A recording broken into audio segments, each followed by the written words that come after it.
Hello friends, तो हमारी series चल रही थी नेट एंड गेट के प्रीवियस ईयर क्वेश्चंस, जिसमें हमारा टॉपिक चल रहा था जीओसी, जिसके क्वेश्चन चल रहे थे।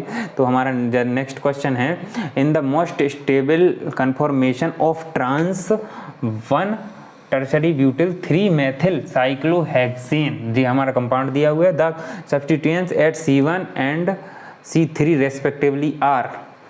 तो हमारा यहाँ पर पूछा है कि जो C1 है और C3 है, इनका रेस्पेक्टिवली कन्फॉर्मेशन बताना है कि एक्सियल है, इक्वेटोरियल है, इक्वेटोरियल इक्वेटोरियल है, इक्वेटोरियल एक्सियल है, एक्सियल एक्सियल है। तो सबसे पहले हम एक कंपाउंड दिया है, इसकी हम स्ट्रक्चर बनाएंगे। तो ये दिया है हमारा साइक्लोहेक्सेन, तो हम एक सिंपल सा चेयर फॉर्म में साइक्लोहेक्सेन बना लेंगे। उसके बाद हमारे यहाँ पे दिया हुआ है trans 1 tertiary butyl and 3 methyl cyclohexane. तो इसको हम एक सिंपल तरीके से भी देख सकते हैं, जैसे सिंपल तरीके से ऐसे देख सकते हैं, जैसे कि क्या कहते हैं, हमने मान लीजिए साइक्लोहेक्सेन ले लिया, ठीक है। अब इसमें क्या करेंगे कि ट्रांस 1 टर्शरी ब्यूटिल 3 मेथिल, तो हमारा जो 1 पे है वो टर्शरी ब्यूटिल जुड़ा हुआ है, टर्शरी ब्यूटिल जुड़ा हुआ है, और जो हमारा दोनों एक दूसरे के ट्रांस हैं। तो हमारा और जो 3 है 1 2 3, जो हमारा 3 है वहाँ पे हमारा मेथिल जुड़ा हुआ है।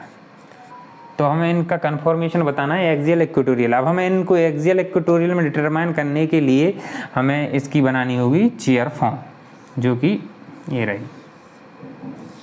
अब आप बताइए इसमें क्या पूछा है कि द मोस्ट स्टेबल कन्फॉर्मेशन। तो मोस्ट स्टेबल कन्फॉर्मेशन हम डायरेक्ट इसमें बना सकते हैं, एक लेस स्टेबल भी बना के बताएंगे, लेकिन हम आपको बताएंगे मोस्ट स्टेबल। तो जो टर्शरी ब्यूटिल है हमारा, वो हमारा दिया हुआ है अबव द प्लेन।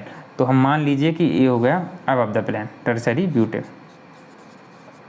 ठीक है। और हमारा जो मेथिल ग्रुप है वो दिया हुआ है बिलो द प्लेन, तो मान लिए इसको दे लिया बिलो द प्लेन।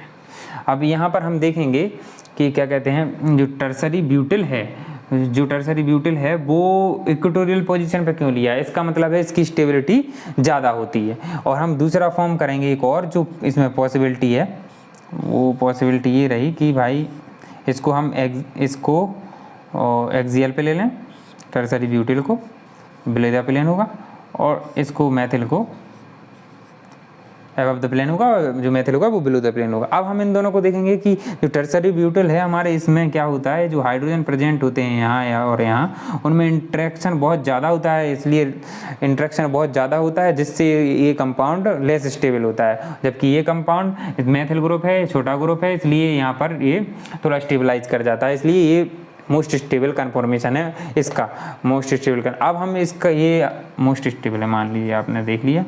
अब इसका कन्फॉर्मेशन निकालना है कि जो हमारे क्वेश्चन में पूछा है इक्वेटोरियल एक्सियल। अब हमने यहाँ पर देखा था कि कार्बन नंबर 1 है टर्शरी ब्यूटिल का और कार्बन नंबर 3 है मेथिल का। तो हम यहाँ पर देखेंगे कि जो हमारा कन्फॉर्मेशन है वो पूछा है C1 पे और फिर C3 पे रेस्पेक्टिवली। तो हम यहाँ पर देखेंगे कि C1 पे हमारा है इक्वेटोरियल पोजीशन पे गया है टर्शरी ब्यूटिल, तो इक्वेटोरियल पोजीशन पर हमारा एक ऑप्शन ए है, एक ऑप्शन ए है। अब मतलब ऑप्शन ए और डी इनकरेक्ट है। अब हम यहाँ पर देखेंगे कि जो मेथिल ग्रुप है तीसरे नंबर पे, वो हमारा एक्सियल पोजीशन है, मतलब हमारा ऑप्शन सी सही है और ऑप्शन बी गलत है। So this is all about this question. Okay, thank you so much.